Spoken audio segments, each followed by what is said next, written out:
আসসালামু আলাইকুম। প্রিয় দর্শক, অন্য মঞ্চের আলাপচারিতায় আপনাদের সকলকে আমন্ত্রণ জানাচ্ছি। আপনারা এই মুহূর্তে যে যেখান থেকে আমাকে দেখছেন শুনছেন, সকলকে আমার অন্তরের অন্তঃস্থল থেকে ধন্যবাদ এবং শুভকামনা রইল আপনাদের জন্য। আপনার থাম্বনেল দেখে হয়তো সবাই চিন্তা করছেন, মানে হেডলাইনটা দেখে হয়তো সবাই চিন্তা করছেন আমি কি বলছি যে আগামী 15 দিনের ভিতরে কি এমন ঘটনা ঘটে যাবে, কিয়ামত নাজিল হবে। ডাক্তার ইউনূস সম্ভবত 6 মাস হবে যে এই এনসিপির এই যে সার্জিস, হাসনাত, নাহিদ এদের উপর একটু মনক্ষুণ্ণ আছে। মনক্ষুণ্ণ নয়, একটা ফাইটিং চলতেছে। কারণ ডাক্তার ইউনূস তো বুঝতে পারতেছে যে এদের দিয়ে আমার যে কাজ করানোর দরকার ছিল সেই কাজ শেষ। আমার দরকার হচ্ছে বিএনপি আর জামাত, কারণ সেফ এক্সিট আমার বিএনপি আর জামাত দিবে, আমার নামে কোনো কিছু হবে না। শুধু এনসিপি রে রাইখেও লাভ কি আর না রাইখেও লাভ কি, শালারা তো ছাগলের 3 নম্বর বাচ্চার চেয়ে ছোট, এগুলোর আর লাভ নাই। সুতরাং যারা ম্যাডাম আর ডিরেক্টরের রাইখা ডাক্তার ইউনূস বিএনপির সাথে নেগোসিয়েশন হয়তো 8-10টা সিট এদের দিয়া দাও, এনসিপির একটারও না, এগুলো সব ডাইলবাগ। আসিফ মাহমুদ সজীব ভাই ওর বাপ তো এমনি বিএনপি করে, এটা সবাই জানেন। এগুলো এটা ভালো গুগলি খেললেন এবং ডাক্তার ইউনূস আগামী 15 দিনের টাইম দিলে 15 দিনের ভিতরে যদি এনসিপি না করে, আবার এনসিপির নেতারা হয়তো করবেন না, যেটা শিওর ছিলেন। কারণ ওই যে নাহিদুল ইসলাম বলছিলেন যে কোন উপদেষ্টা সেফ এক্সিট চায়, কার কি দুর্নীতি, সব খবর ওনাদের কাছে আছে, ওনারা সময় হলেই প্রকাশ করবেন। আগামী 2-1 দিনের ভিতরে হয়তো ভাই প্রকাশ কইরাও দিতে পারেন। আবার এখন চিন্তার বিষয় যে এই যে উপদেষ্টা এদের সাথে আসলে সেফ এক্সিটে যাবে কারা, এনসিপির কিছু গুন্ডা পান্ডা তো যাইতেই হবে, অথবা তারা যাবে, অথবা তারা আগে যাবে, অথবা পরে যাবে, কখন কিভাবে যাবে বা কোন মুহূর্তে যাবে, এটা নিয়ে একটা চিন্তা। আর এদিকে ডিজিএফআই তো সেনাবাহিনীর লোক, ডিজিএফআই সবাই এটা জানেন। ডিজিএফআই কিন্তু এখন হাতে রেখে দিছে কে, ডাক্তার ইউনূস। উনি কিন্তু খেলাটা খেলতেছেন ডিজিএফআই দিয়ে। ডিজিএফআই দিয়ে খেলাটা কিভাবে খেলতেছেন দেখেন। হয়তো আগামী 7-10 দিনের ভিতরে আপনাদের এনসিপির বহু বড় বড় নেতার বিশাল বিশাল দুর্নীতির এক একটা কাহিনী হঠাৎ করে বেড়ে আসছে, পত্র পত্রিকায় হেভি হাইলাইট হবে, 2-4 জন জেলও চলে যেতে পারে। আর যদি জেলে যাইতে না হয়, যদি ওনারা আবার সেনাবাহিনীর সাথে একটা লিয়াজু মেনটেন করে ফেলতে পারেন, তাহলে হয়তো কোনো মতো হয়তো পার পাইয়া যেতে পারেন, অথবা ভাইগা যেতে পারেন, আর না হলে জেলে যাবেন, আর না হলে হয়তো গুম হবেন, ওই যে জামাত নেতার মতো গুম হয়েও যেতে পারেন। কোনটা হবে সেটা হচ্ছে আগামী 15 দিনের খেলায় নাহিদুল ইসলাম তারা কি কি প্রকাশ করবেন, ডাক্তার ইউনূস কোন কোন ভাবে গুগলি বল করবেন, এগুলো দেখার বিষয়। তো একটু ভাইবা দেখেন, যারা নিয়োগকর্তা তারা আজকে সাইন করলো না, তাদের সাথে কথা নাই, তাদের সাথে বার্তা নাই, তারা আশপাশে আসতে পারে না। এবং একটা জিনিস মনে করেন, ওই যে 5ই আগস্ট যেদিন সনদ প্রথম হয়েছিল, মনে আছে, আগস্টের 5 তারিখ, সেই দিন নাহিদ তারা থাকলো, বাকিরা কিন্তু হঠাৎ করে কক্সবাজার গেছে। আবার কক্সবাজারে ওনারা ওই যে পিটার হাঁস কাশকাশ ওর সাথে নাকি দেখা করতেছে, এইটা কিন্তু প্রচার করছে কারণ বিএনপি আলারা ওখানে হোটেল ঘেরাও দিছে। এরপরে যে আমরা সবাই জানছি, তো বিএনপি এই যে 8 মাস 9 মাস আগ থেকে কিন্তু এটা আসলে গুগলি যে চলতেছিল, কেউ হয়তো বুঝে উঠে পারে নাই, এনসিপি তো পারেই নাই। আবার এইসব পোলাপাইন অবশ্য এই কয়েকদিনে বুঝাই গেছে কিভাবে ডিজিএফআই এর সাথে সম্পর্ক করতে হয়, প্রশাসনের সাথে কিভাবে সম্পর্ক করতে হয়, সচিবালয়ে কিভাবে কি করতে হয়, এগুলো জানে। সুতরাং দুই সাইডেই বাঘে মহিষে তো বলবো না আপনার, ডাক্তার ইউনূস যদি বাঘ হয় তাহলে এগুলো হচ্ছে যে বাচ্চা পাখি। এরা এখন কি করবে, কারণ এরা তো একটা হাইপ তোলার চেষ্টা করছে, আওয়ামী লীগ নাই, আওয়ামী লীগ ধ্বংস, বহুত কিছু করার চেষ্টা করছিল, কিন্তু এখন নিজের ফান্দে নিজেই পড়ে গেছে। কারণ আওয়ামী লীগ নাই, তো আওয়ামী লীগ না থাকলে বেটা তোদের তো লাভ নাই, লাভ তো জমাইতাদের, তোরা তো লাভটা জমাইতাদের করলি। আর এই জমাত আর বিএনপি এখন তো করে কুত্তার মতন দৌড়ায় পিটায় হয়। ভাই বিএনপি আর জামাতি ভাই, আপনাদের কাছে একটা অনুরোধ, এগুলো আমাদের জন্য একটু রাখেন আর কি, আমরাও যদি 2-4টা রেখাই। তো ভাইজান বুঝতেছেন, আগামী 15 দিনের ভিতরে এনসিপির এই হাসনাত, নাহিদ, সার্জিস এদের সাথে কি কি ঘটে একটু খেয়াল রাখুন, বাকি যা হবে তা আরো সামনে বুঝতে পারবেন।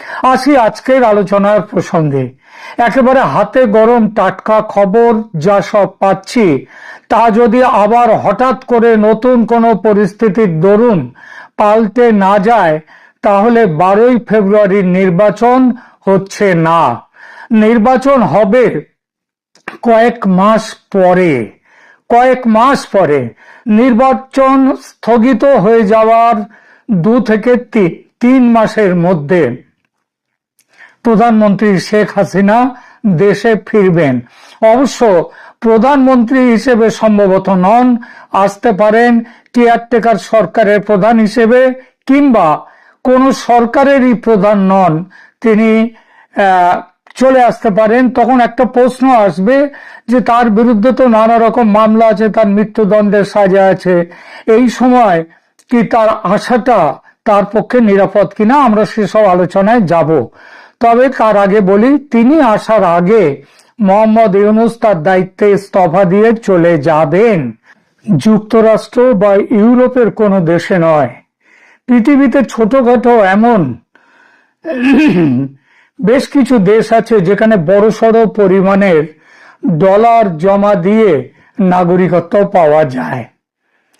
সম্ভাবনা আছে তেমন কোন দেশে যাবেন নোবেলজয়ী ডক্টর মোহাম্মদ ইউনূস। কোথায় যাবেন সে জল্পনা বাদ দিয়ে এটা বলা ভালো তিনি চলে যাচ্ছেন।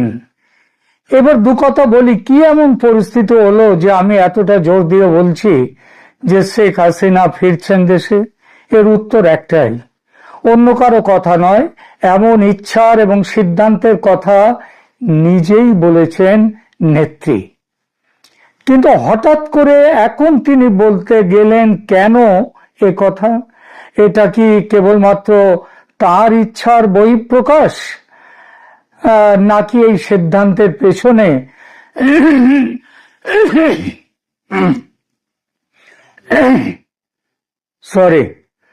নাকি এই সিদ্ধান্তের পেছনে বড়সড় কোনো কারণ আছে? দেখা যাক সেটা।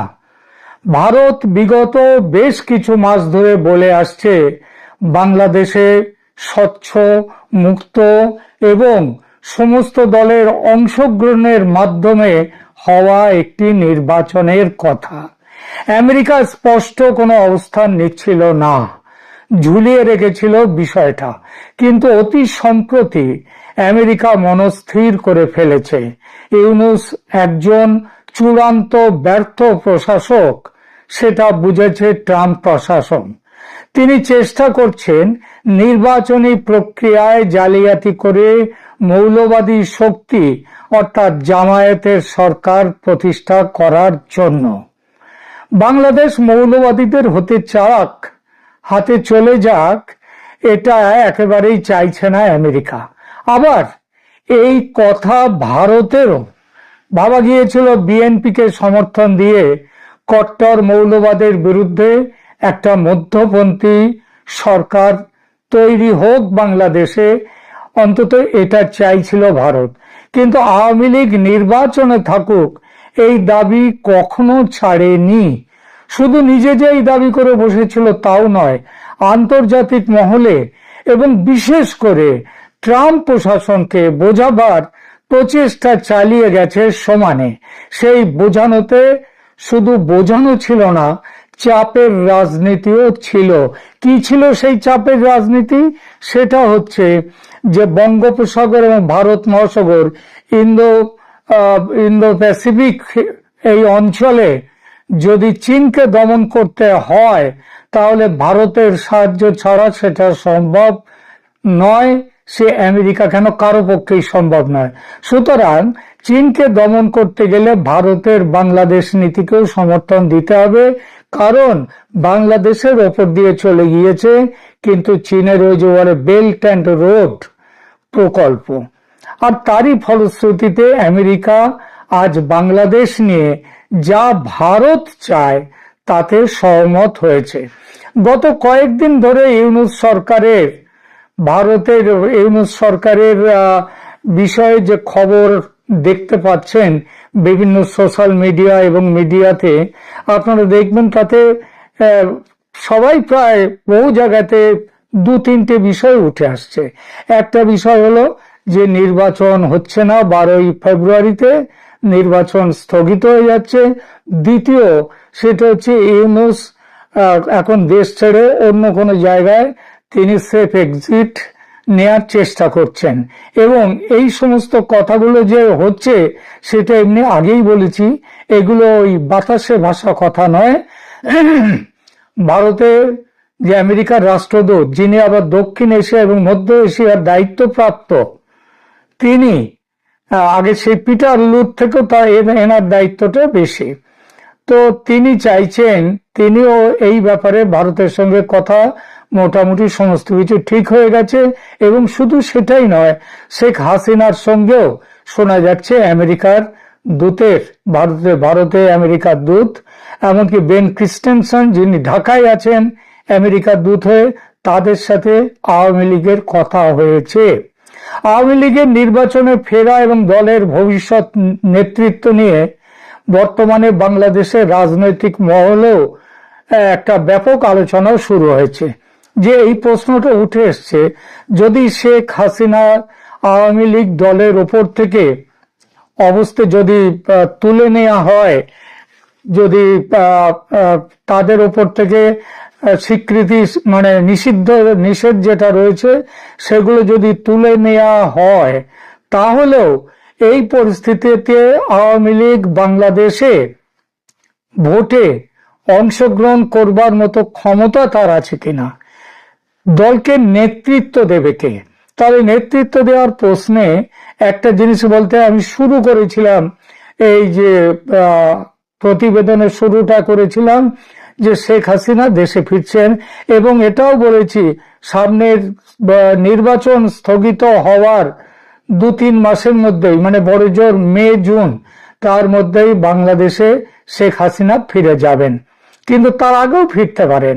এই ফিরবেন, তিনি কিভাবে ফিরবেন, এবং তিনি ফিরলেই তার উপরে যে মৃত্যুদণ্ড রয়েছে এই সবগুলো কি হবে। আমি অনেক রাজনৈতিক নেতা যারা আওয়ামী লীগের সঙ্গে যুক্ত এবং আমাদের সাউথ ব্লকে যারা এই রাজনীতির সঙ্গে যুক্ত রয়েছেন, তাদের অনেকেরই বক্তব্য হচ্ছে যে এই ব্যাপারে কোনো রকম ভাবে, এই যে আমেরিকা খুব ভালোভাবেই জানে যে বাংলাদেশে এখন আইনের শাসন কিভাবে চলছে, আইনের শাসন বলে ওখানে কিছু নেই। সেখানে এখন শাসকের যে শাসন, শাসকের হুকুমে, শাসকের মতে চলে সেখানকার বিচার ব্যবস্থা। ফলে ইউনূসের পতন ঘটলে, ইউনূস যখন চলে যাবেন তার আগে কিংবা তার পরেও যে এখন রাষ্ট্রপতি একটি অর্ডিন্যান্স জারি করে তিনি শেখ হাসিনার মৃত্যুদণ্ড দেয়া হয়েছে, যে আন্তর্জাতিক অপরাধ ট্রাইব্যুনালে তার যে তার যে বিচার, সেই বিচারটাকে তিনি নস্যাৎ করে দেবেন, নেগেটিভ নালিফাই করে দিয়ে দেবেন তিনি। তো এই যে ব্যাপারটা রয়েছে, এটা যে কোনো মুহূর্তে হতে পারে। সুতরাং সেই মুহূর্তে শেখ হাসিনার দেশে না ফেরার, এবং ফিরলে তার যে না ফেরার কোনো কারণ নেই, এবং ফিরলে তাকে মৃত্যুদণ্ডের মুখোমুখি হতে হবে এটারও কোনো কারণ নেই, কারণ আইনগতভাবেই এগুলো তুলে দেয়া হবে। সুতরাং এখন তাহলে আর যদি একটা প্রশ্ন এখানে এসে যায় যে এর বিরুদ্ধে এখন মাঠ পর্যায়ে যদি নির্বাচনটা খুব বেশি না পেছায়, তাহলে মাঠ পর্যায়ে কিভাবে এই ব্যাপারগুলো কিভাবে নির্বাচনের মুখোমুখি হবে। তার জন্য আওয়ামী লীগ একটি দ্বিতীয় বিকল্প সেটাও তৈরি করে রেখে দিয়েছে। সেটা হচ্ছে এখানে কারো সম্ভাব্য নেতৃত্ব দিয়ে মাঠ পর্যায়ে আওয়ামী লীগের প্রচার অভিযান শুরু করে দেয়া, সেটাও শুরু হয়ে গেছে। আমি একটা কথা প্রসঙ্গে আপনাদের বলেছি এখানে, যে আওয়ামী লীগের যখন এই সরকার চলে যাবে, অন্তর্বর্তী সরকার, তখন একটা কথা উঠবে যে সেখানে অন্তর্বর্তী সরকারের পরিবর্তে কি ধরনের সরকার সেখানে আসতে পারে। সেখানে আমি বলেছি কেয়ারটেকার সরকার কথা চলছে। এই কেয়ারটেকার সরকারের প্রধান হয়েও শেখ হাসিনা ফিরে যাবেন দেশে। তার কারণ হলো আইন অনুযায়ী, সংবিধান অনুযায়ী এতদিন যে সরকার ছিল সেই সরকার অবৈধ, এবং এই সরকারের বিদায়ে বরং সংবিধানকে ফিরিয়ে আনার সম্ভাবনা তৈরি হচ্ছে। অর্থাৎ শেখ হাসিনাই প্রধানমন্ত্রী হিসেবে ফিরতে পারেন। কিন্তু এখানে একটা বিরোধিতাও চলছে যে দেশের মানুষের কাছে একটা যে গত 2024-এর যে জুলাই অভ্যুত্থান, সেই অভ্যুত্থানের কথা মাথায় রেখে একটা মধ্যবর্তী পথ বার করার চেষ্টা হচ্ছে।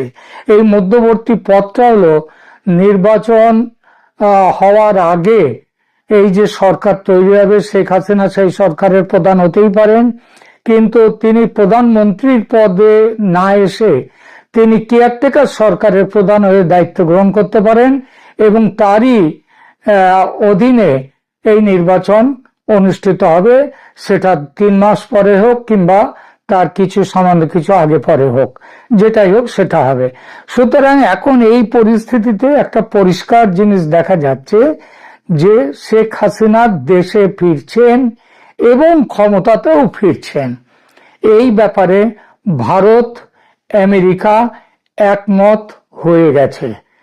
সব থেকে বড় দুটো স্টেক হোল্ডার বাংলাদেশের ব্যাপারে, একটা হচ্ছে ভারত আর একটা হচ্ছে আমেরিকা। যাতে আমেরিকার স্বার্থ এতদিন ধরে যেটা যে পদ দিয়ে ইউনুসকে দিয়ে যেসব কাজকর্মগুলো করে নেওয়া হয়েছে সেইগুলোর ব্যাপারেও সদিচ্ছা, সেইগুলো ভালোভাবে এবং কি বলবো সহৃদয় ভাবে সেগুলোরও আলোচনা করে সেই ব্যাপারে সিদ্ধান্ত নেবে পরবর্তী সরকার। এমন একটা বোঝাপড়ার ভিত্তিতে কিন্তু শেখ হাসিনা দেশে ফিরবেন। এই পর্যন্ত এইভাবেই ঠিক হয়েছে। আশা করা যায় যে মে-জুন মাসের মধ্যেই বাংলাদেশের পরিস্থিতি শান্ত হয়ে আসবে। আসসালামু আলাইকুম দর্শক, গতকালই আমি আপনাদেরকে প্রথমে জানিয়েছি, বাংলাদেশে অন্য কোনো মিডিয়া করেছে কিনা আমি জানি না, আমি দেখার প্রয়োজন মনে করি না। আমাদের সিদ্ধান্তে আমরা ভারতের একটি প্রেস কনফারেন্সের কথা তুলেছিলাম যে ভিন্ন একটি ব্যানারে প্রেস কনফারেন্সে, কিন্তু আমরা প্রশ্ন তুলেছিলাম যে বেসিক্যালি এটা আওয়ামী লীগের প্রেস কনফারেন্স কিনা। এবং রাতে আমাদের আলোচক দিল্লি থেকে গৌতম লাহিড়ী আপনাদেরকে বিস্তারিত জানিয়েছেন এই যে সেখানে দিল্লি প্রেস ক্লাবের ধরেন যেই ব্যানারে হোক না হোক, সেখানে যখন হাসান মাহমুদ বা নওফেলরা থাকেন তখন এখানে আর বোঝার বাকি থাকে না। আমরাও যদি এখন বাংলাদেশে ধরেন সাবির হোসেন চৌধুরী উনি যদি এইচআরসি গ্রুপের ব্রিফিংও করেন, আমরা ওখানে গিয়ে আওয়ামী লীগ সংক্রান্ত প্রশ্ন করব। বা ধরেন আইবি রহমান যদি মুক্তি বাইরে থাকতেন, ইভেন ধরেন কাদের সিদ্দিকী উনি যদি কোনো প্রেস কনফারেন্স করেন, ওনাকেও গিয়ে পারলে আওয়ামী লীগ রিলেটেড প্রশ্ন করবো। সো দ্যাট দিল্লির সাংবাদিকরাও তাই করেছে। হাসান মাহমুদকে যখন পেয়েছে বা নওফেলকে, তখন তারা আপনারা গৌতম লাহিড়ীর মুখ থেকে ওই প্রেস কনফারেন্স সম্পর্কে বিস্তারিত শুনেছেন এবং যে তথ্যটা উঠে এসছে যে ডক্টর ইউনূস সরকারের অধীনে আওয়ামী লীগকে রাখা হলেও, তার নিষেধাজ্ঞা যদি তুলেও নেওয়া হয়, রাখা হলেও তারা কোনো নির্বাচনে অংশ নেবে না। এটা অনেক আগে থেকে আমি আপনাদেরকে বলেছি যে এটা তো আওয়ামী লীগের তো পাগলা কুত্তায় কামড়ে নাই যে ডক্টর ইউনূসের অধীনে তারা কোনো নির্বাচনে যাবে, দয়ার নির্বাচনে, এটা তারা যাবে না। এটা আমরা আগে থেকেই অনুমান করছিলাম। সেই খবরই নতুন অন্তর্বর্তী সরকার এলে ভোটে যেতে প্রস্তুত আওয়ামী লীগ। বাংলাদেশে যদি নতুন কোন অন্তর্বর্তী সরকার দায়িত্ব নেয় এবং তারা সুষ্ঠু ও অবাধ নির্বাচনের পরিবেশ নিশ্চিত করে, তাহলে আওয়ামী লীগ নির্বাচনে অংশ নিতে প্রস্তুত বলে দলটির নেতাদের পক্ষ থেকে ঘোষণা দেওয়া হয়েছে। একই সঙ্গে দলের পক্ষ থেকে জানানো হয়, মোহাম্মদ ইউনূসের নেতৃত্বাধীন বর্তমান অন্তর্বর্তী সরকারের অধীনে অনুষ্ঠিত কোন নির্বাচনে আওয়ামী লীগ অংশ নেবে না। তাদের মতে এই সরকারের অধীনে সুষ্ঠু, অবাধ ও গ্রহণযোগ্য নির্বাচন সম্ভব নয়। শনিবার ভারতের রাজধানী নয়াদিল্লিতে আয়োজিত এক সংবাদ সম্মেলন থেকে কথা জানান বাংলাদেশের কার্যক্রম নিষিদ্ধ আওয়ামী লীগের জ্যেষ্ঠ নেতা ও সাবেক তথ্যমন্ত্রী হাসান মাহমুদ। সংবাদ সম্মেলনে তার সঙ্গে ছিলেন বাংলাদেশের সাবেক শিক্ষামন্ত্রী মহিবুল হাসান চৌধুরী নওফেল এবং আওয়ামী লীগপন্থী অ্যাক্টিভিস্ট ও আইনজীবী নিঝুম মজুমদার। 2024 সালে জুলাই-আগস্টে বাংলাদেশের রাজনৈতিক অস্থিরতা নিয়ে জাতিসংঘের মানবাধিকার কমিশনের কার্যালয়ে যে রিপোর্ট পেশ করেছিল, তার মধ্যকার একটি অসঙ্গতি তুলে ধরতে মূলত এই সাংবাদিক সম্মেলনের আয়োজন করা হয়। স্থানীয় সময় শনিবার সন্ধ্যা 6টা থেকে শুরু হওয়া সংবাদ সম্মেলন চলে প্রায় দীর্ঘ 2 ঘন্টা। এ সময় তারা নিজেদের বক্তব্য তুলে ধরার পাশাপাশি দিল্লির সাংবাদিকদের নানান প্রশ্নের জবাব দেন। সংবাদ সম্মেলনে জানানো হয়, জাতিসংঘের মানবাধিকার কমিশনের রিপোর্টের তথ্যগত, আইনগত, পদ্ধতিগত ভুলভ্রান্তি হয়েছে বলে মনে করছে আওয়ামী লীগ। পাল্টা যুক্তি দিয়ে এসব বিষয় তুলে ধরেন দলটির নেতারা। আইনগত বিষয়গুলো ব্যাখ্যা করেন সেই নিঝুম মজুমদার। প্রসঙ্গত জাতিসংঘের রিপোর্ট নিয়ে কথা বলছে। তবে দিল্লির সংবাদ সম্মেলন থেকে ইন্টারন্যাশনাল ক্রাইমস রিসার্চ ফাউন্ডেশন দাবি করেছে এই তথ্য, মানে সেই ভলকার তুর্কের যে রিপোর্টটি সেটা অনেক কিছুই ভুল বলে সেখানে দাবি করা হয়েছে। সে এখানে তখন বলা হচ্ছে, তবে হাসান মাহমুদের ক্ষেত্রে পরিস্থিতিটা আলাদা, কারণ তিনি ভারতে নন, আপাতত থাকছেন ইউরোপের দেশ বেলজিয়ামে। সম্প্রতি সোশ্যাল মিডিয়াতে ফাঁস হওয়া বিভিন্ন ছবিতে তাকে ইউরোপের বিভিন্ন দেশে সফর করতেও দেখা যাচ্ছে। ফলে হাসান মাহমুদের ক্ষেত্রে ভারতের সরাসরি কোনো দায় নেই বলেই তাদের দিল্লি প্রেস ক্লাবে এই সাংবাদিক সম্মেলন করার অনুমতি দেওয়া হয়েছে বলে ধারণা করা হচ্ছে। এই সাংবাদিক সম্মেলনে তার প্রার্থী, তার সঙ্গে নিজুম মজুমদার লন্ডন প্রবাসী, মানে এই সাংবাদিক সম্মেলনটা আয়োজনের জন্য একটা কৌশল অবলম্বন করা হয়েছে, সেটা আমরা গতকাল থেকে আপনাদেরকে বলে আসছিলাম। ভালো থাকবেন, সুস্থ থাকবেন। আপনার সাথে আমি আতিক। কি স্যাংশন আসছে, বা আসলে কি আমেরিকায় স্যাংশন দিচ্ছে নাকি, সেই বিষয়টা নিয়ে আসলে কথা হলো। তো সেই বিষয়টা নিয়ে কথা বলার আগে আপনাদেরকে ছোট্ট করে 30 সেকেন্ডের একটা জিনিস একটু বুঝিয়ে দিই। আমি গতকালকে আমার যে কন্টেন্ট ছিল, বা অনেকে যে কন্টেন্ট করেছেন, তার আগের দিনের যে কন্টেন্ট ছিল, এগুলোতে এখন আস্তে আস্তে অনেকেই কন্টেন্ট করছেন, সুতরাং আপনাদের বিশ্বাসযোগ্যতা অর্জন করছে যে জি, আমি যেগুলো বলেছিলাম সেগুলো সত্যিই বলেছিলাম। এখন যখন আপনারা জানতে পারছেন যে আমি যখন বলেছিলাম যে শেখ হাসিনার সাথে মার্কো রুবিও কথা বলেছে, অনেকে বলেছিলেন মিস ইনফরমেশন, কিন্তু এখন বিভিন্ন কন্টেন্ট ক্রিয়েটাররা বলছেন, এমনকি জনকণ্ঠ পত্রিকাও বলেছেন সরাসরি দেখা করেছেন। তবে না, সরাসরি দেখা করেননি, ফোন আলাপ হয়েছে। তো যে বিষয়টা নিয়ে কথা বলছিলাম যে গতকাল দুপুরবেলা জামাত, সকালবেলা বিএনপি, এবং তার আগে আপনার ডাক্তার ইউনূসের সাথে আমেরিকা যে বৈঠকগুলো করেছে বা ভার্চুয়ালি বৈঠক করেছে, সেগুলোতে একটা জিনিসই আমেরিকার ছিল, যে আমরা যা করেছি ইন্ট্রিমের সাথে, আমরা যেসব চুক্তিগুলো করেছি এগুলো তোমাদের আমলে বৈধ থাকবে কিনা, বা তোমাদের আমলে তোমরা এগুলোকে সাস্টেন করাতে পারবে কিনা। জামাত বলেছে স্যার আপনারা যা বলবেন সব, আপনারা দরকার সব নিয়ে যান, কানাচে কানাচে পাড়ায় পাড়ায় ক্যাম্প খোলেন, কোনো সমস্যা নেই, আমগো ক্ষমতা চাই। বিএনপিও সেম। এবং ডাক্তার ইউনূসের সাথে যে বৈঠক ছিল, সেই বৈঠকে ডাক্তার ইউনূস অনুরোধ করেছিলেন যে কি বলেন, আমরা যেসব চুক্তিগুলো করেছি নন ডিসক্লোজার এই সেই, এগুলোর ব্যাপারে আপনাদের মতামত কি। বিএনপি বলেছে না না, আমরা সব ওকে, আমরা we are all okay, we have a plan, মানে আমরা একটা প্ল্যান আছে যে আপনারা যা করেছেন তাই ঠিক থাকবে, প্রয়োজনে আপনাকে রাষ্ট্রপতিও বানানো হবে। এই হচ্ছে যে বিএনপির মনোভাব। বিএনপির সাথে যখন আমেরিকান কূটনীতিকরা কথা বলেছে, তখন বলেছে যে হ্যাঁ আমরা রাজি আছি, কোনো সমস্যা নেই, কিন্তু বিএনপি জানেই না যে আসলে চুক্তিতে কি কি হয়েছে, কারণ এটা তো নন ডিসক্লোজার। সুতরাং বিএনপি জানে না। কিন্তু বিএনপি না জানার পরও বিএনপির কথা হচ্ছে, যদি দেশের 16 টুকরা করে 15 টুকরা আমেরিকাকে দেওয়া হয়, এক টুকরাতে আমি তারেক জিয়া প্রেসিডেন্ট, প্রধানমন্ত্রী হব, কোনো সমস্যা নেই। এটা হচ্ছে বিএনপির মূলধারা। তো এখন বলি যে স্যাংশন, আসলে স্যাংশনটা আসছে কেন? স্যাংশনটা যে আসছে বা স্যাংশনটা যে পড়বে, তার কিছু সিমটম দেখেন। এই যে Bangladesh interim government already Boeing এর সাথে একটা চুক্তি করেছে, 14টা এয়ারবাস, বোয়িং এর এয়ারবাস কিনবে ইউএস থেকে। আর সেই এয়ারবাস কেনার চুক্তির কারণে আপনার বাংলাদেশ বিমান পরিচালনা পর্ষদে যেই পরিষদটা আছে বা যার ডিরেক্টর আছে, তাদের মধ্যে সম্ভবত 3 থেকে 4 জন এটার বিরোধিতা করেছে। ওরা বলেছে যে ভাই এই মুহূর্তে বোয়িং কেনার দরকার নাই, আমাদের এমনি বিমানের লস, তার উপর আরো কিনা আমরা কত লস দিব, কোথায় বিমান যাবে তার কোনো হদিস নাই এখন। এইসব নিয়ে তাদের সেখান থেকে 3 জনকে বহিষ্কার করা হয়েছে, এবং 3 জনকে বহিষ্কার করে সেই জায়গায় নিয়ে গিয়েছে আমাদের খলিল, মানে এনএসএ বা ন্যাশনাল সিকিউরিটি অ্যাডভাইজার, তৈয়ব এবং আক্তার, এই 3 জন, যাদের ছবি আপনারা আমার পেছনে দেখছেন, এই 3 জনকে বিমান পরিচালনা পর্ষদের ডিরেক্টর বানানো হয়েছে। হেরাজ খলিল কিন্তু একজন মন্ত্রী পদমর্যাদার, সে ডিরেক্টর হইতে পারে, কিন্তু তাকে সেখানে বসানো হয়েছে। আর তাকে সেখানে বসানো হয়েছে কেন? যাতে এই মাসের 30 তারিখের ভেতরে বিমানের সাথে ইউএস এর এই চুক্তি হয়ে যেতে হবে। এবং আমি আপনাদেরকে বারবার একটা কথাই বলছি যে এই মাসের 30 তারিখের ভেতরে প্রায় $9 বিলিয়ন আমেরিকাকে দিতে হবে অস্ত্র এবং বিমান কেনা বাবদ। এবং এই বিমান কেনার পরে, বিমান কিন্তু কালকে কিনলে পরশু দিন আসবে না, টাকা দিয়ে দিবেন 2031 সালে প্রথমে আমরা সাপ্লাই পাবো সম্ভবত 2টি বিমান, এরপরে ধাপে ধাপে বাকিগুলো পাবো। এই হচ্ছে যে অবস্থা। কিন্তু টাকা এখনই চলে যেতে হবে আমেরিকার ভান্ডারে। কারণ হচ্ছে যে আগামী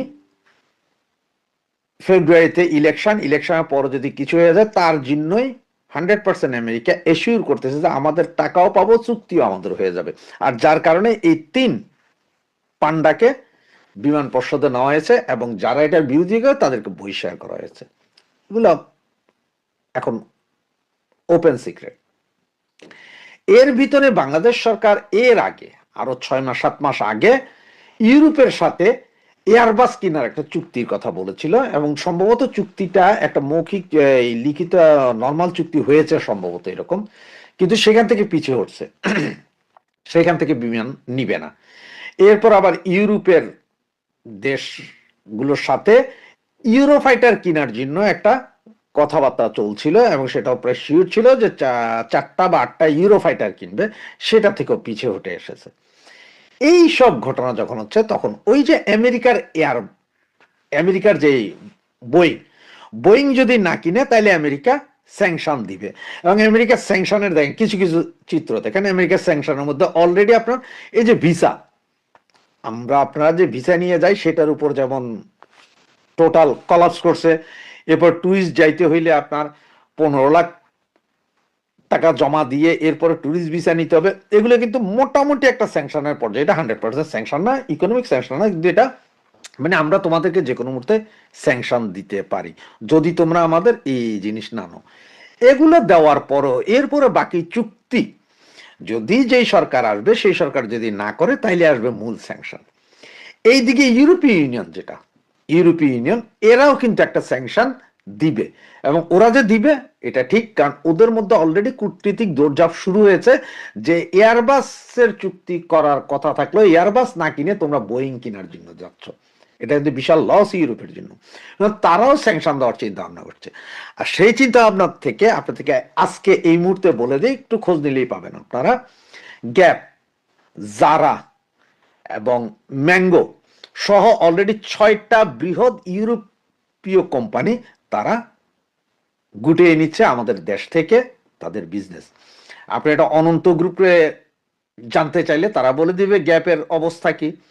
এরপরে জারা, ম্যাঙ্গো, তারপরে আপনার অন্য আরো যেই 4-5টি বড় বড় কোম্পানি আছে যারা বিলিয়ন ডলারের গার্মেন্টস প্রোডাক্টে, তারা সকলে এখন আস্তে আস্তে বন্ধ করে দিচ্ছে এবং জানুয়ারির 30 তারিখের ভেতরে যখন বোয়িং এর সাথে চুক্তিটা হয়ে যাবে টোটালি কলাপস করে দিবে গার্মেন্টস সেক্টরের এই সব বড় কোম্পানিগুলো সবকিছু নাও। এরা সব চলে যাবে ভারতে অথবা চায়নাতে, যেখান থেকে ওদের এরপরে সুবিধা তারা সেখানে চলে যাবে। কারণ ইউরোপ বলতেছে যে তোমরা এখানে আমাদের এখানে উইদাউট ট্যাক্স বিহীন গার্মেন্টস পণ্য পাঠাও এবং সেই পণ্যে তোমরা লাভবান হও, আর আমাদের কাছ থেকে কিনা না কিনে তোমরা কিনবে আমেরিকা থেকে। ফর এক্সাম্পল আমেরিকাতে যদি বছরে যদি $50,000 গার্মেন্টস পণ্য যায়, সারা ইউরোপে যায় $2 বিলিয়ন। সুতরাং এটাই হচ্ছে যে কাহিনী।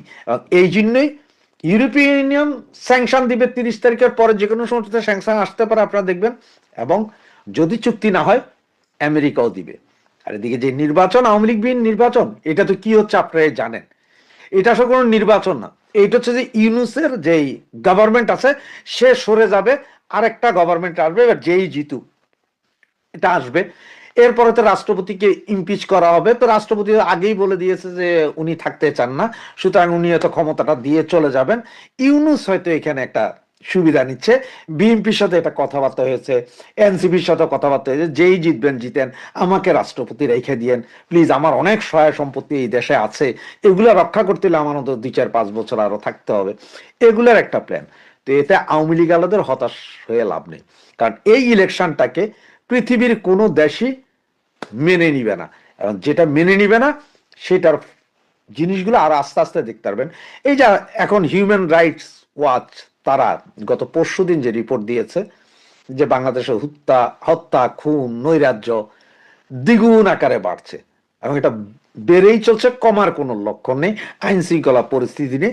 এবার আস্তে আস্তে এখন সবাই মুখ খুলবে, আস্তে আস্তে মুখ খুলতে থাকবে এবং এটা দেখতে থাকবেন। সুতরাং আওয়ামী লীগ নেতা কর্মী আমার ভাই বন্ধুকে বলবো, ভয়ের কোনো কারণ নেই। হ্যাঁ, আপনাদের হয়তো হতাশা হতে পারে যে আপনারা এই মুহূর্তে ক্ষমতায় নেই বা ক্ষমতায় আসতে পারতেন না। ভাই, আপনারা 16 বছর চালিয়েছেন, 16 বছরে আওয়ামী লীগ যা করে দিয়ে গেছে আগামী 50 বছরও অন্য কোনো সরকার এসে এটা করতে পারবে না, এটা মানুষ জানে, আমজনতা জানে, সাধারণ জনগণ জানে। আর তার জন্য এখন যেই সরকারই গঠিত হবে হোক, সেটা কতদিন সাস্টেন করে এবং তার মাজার জোর কয়দিন থাকে সেটাও আমরা দেখার বিষয়, দেখি। তবে খুব বেশি দিন তারা থাকতে পারবে না, কারণ ইন্টারন্যাশনালি আওয়ামী লীগ বিহীন নির্বাচন কেউ মেনে নেবে না। আওয়ামী লীগ বিহীন নির্বাচন না বলি, আমি যদি এটাকে এইভাবে বলি যে বাংলাদেশের 50% লোকের মতামত উপেক্ষা করে কোনো ইলেকশন আন্তর্জাতিক বিশ্ব মেনে নেয় না এবং মেনে নিবেও না।